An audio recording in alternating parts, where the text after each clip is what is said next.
తాకట్లో ఉన్న మీ బంగారాన్ని విడిపించి ఆ రోజు ఆన్లైన్ రేటుకి కొంటాం. Sharma gold company.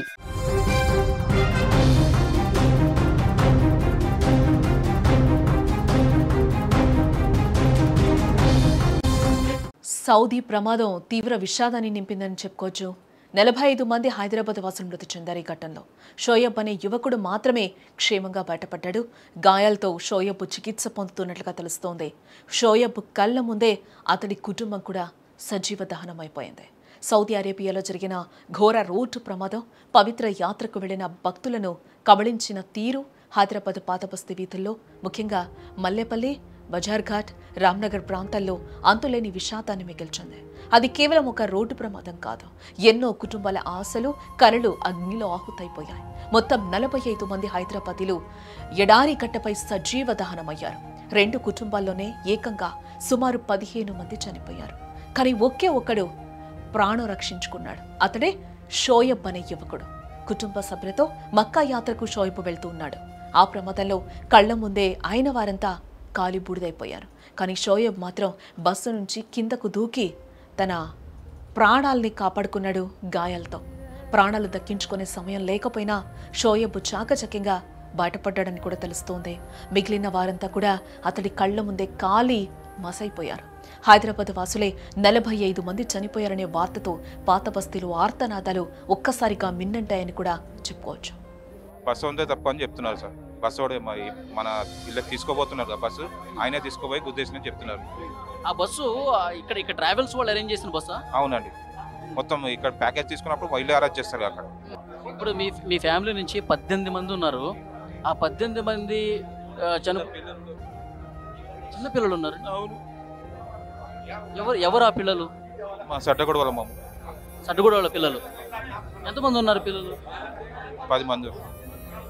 10 మంది పిల్లలంతా 10 మంది, పెద్దోళ్ళు అందరూ కలిపి 18 మంది, 18 మెంబర్స్. ఒక్కసారి ఇట్లా అయిపోయింది అని షాక్ అయిపోయినాం. వస్తే ఉప్పల దగ్గర పడిపోయినా. నేను తెలిసింది నాకు ఇట్లా అయింది అంటే కింద పడిపోయినా. పిల్లలు వాటర్ దాక్కించి తీసుకొచ్చారు. ట్రావెల్స్ ఏదండి? బాబుల్ హర్మేన్ అంబర్పేటలో ఉంది ఒకటి, మైదీపట్నంలో ఒకటి బ్రాంచ్ ఉంది. ఆయన టికెట్లు ఎక్కడ బుక్ చేశారు? అంబర్పేటలో బుక్ చేసాం. మీరు మీ ఫ్యామిలీతో చివరిసారిగా ఎప్పుడు మాట్లాడారు? నేను 4 గంటలకి మాట్లాడినా. నిన్న సాయంత్రం 4 గంటలకు మాట్లాడారు. బస్సులో కూర్చున్నారు, చూపించారు. అందరు పిల్లలు కూర్చున్నారు.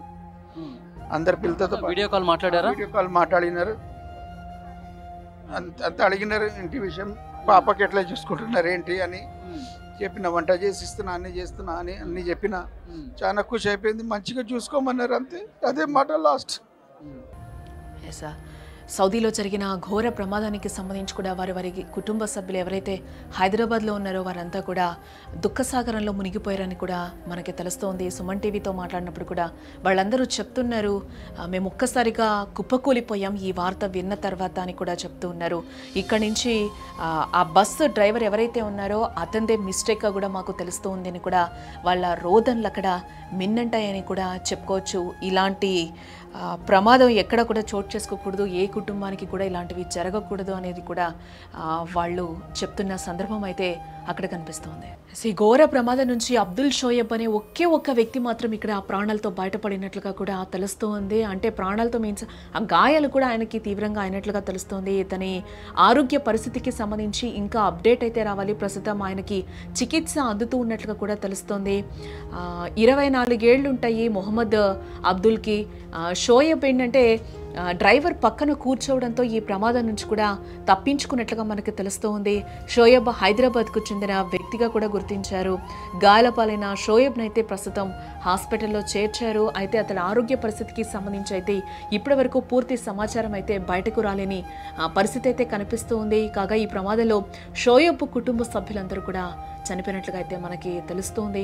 హైదరాబాద్ నుంచి మొత్తం 54 మంది నవంబర్ 9వ తేదీన జెడ్డాకు బయలుదేరి వెళ్లారు.